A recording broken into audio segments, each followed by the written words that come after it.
Hello! Welcome sa ating channel! And today, ang ating pag-uusapan ay sinabi ng isang viewers natin. Ang sabi niya, sa kanyang comment, kapag siya daw ay naging kapareha ko, baka hindi daw tayo magtagal.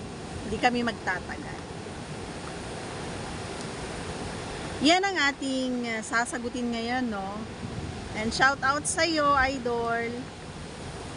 Maraming salamat sa iyong magandang mensahe. Hindi ko alam kung matatawa ako or pagtatawanan kita, no? Alam mo yon. Pero syempre, love na love ko kayo. Sasagutin natin yan.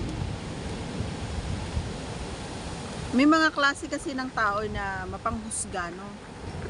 Hindi yung lumalabas sa bunganga nila ay hindi nila alam, minsan nakakasakit na sila or basta hindi nila alam yung mga lumalabas sa kanilang bunganga. Hindi nila iniisip na meron silang masasaktang tao or kung okay lang ba na banggitin yung mga bagay na ganun. Pero anyway, it's okay. I understand. Parang hamon yun kumbaga sa akin, no? Pero hindi naman natin papatulan yun, syempre.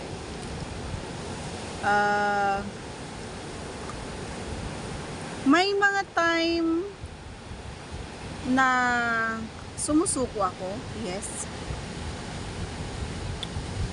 Kasi ang kapareha ko naman, wala akong masabi at wala akong reklamo sa kanya kasi halos lahat ng gusto ko at pinapagawa ko is nagagampanan naman niya. So wala talaga akong reklamo. And I am satisfied what are the things that he can do. I am happy the way na kung paano niya ito gawin, or I am very very happy sa mga hakbang niya na alam niya na magugustuhan ko at mapapasaya niya ako sa bawat hakbang niya. Yun. May mga time talaga na sumusuko din ako. Kasi, bakit? Minsan hindi naman natin feel na kahit naman siguro ikaw, idol, no, sa nag-comment na yon. Not all the time naman siguro is hindi ka sumusuko. May mga time kasi na talaga naman na masigla tayo. So lahat,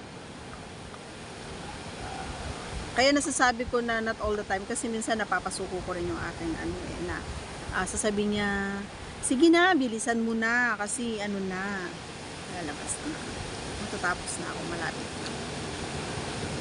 So yung pagsabi pa lang ng gano'n na isang tao, yung nagmamadali na kasi nga malapit na siya, pagsuko na yun eh. Pero yung tuloy-tuloy pa rin ako habang kahit na yung kumakanta ako doon kay T, once na sinabi niya na yon, pagsuko na yon, kasi hindi niya kaya yung galing at sarap ng ginagawa nating kanta. Diba? So, pare koy, wag ka muna magsalita kapag hindi mo pa nagagawa. Diba? Ganun yun. Wag mong husgahan yung isang tao na hindi mo pa nasusubukan. And sinisiguro ko, idol, na ikaw ang susuko sa akin. Charot lang. Ayun. Napapaisip tuloy ako, idol. Ano kayo iniisip nito?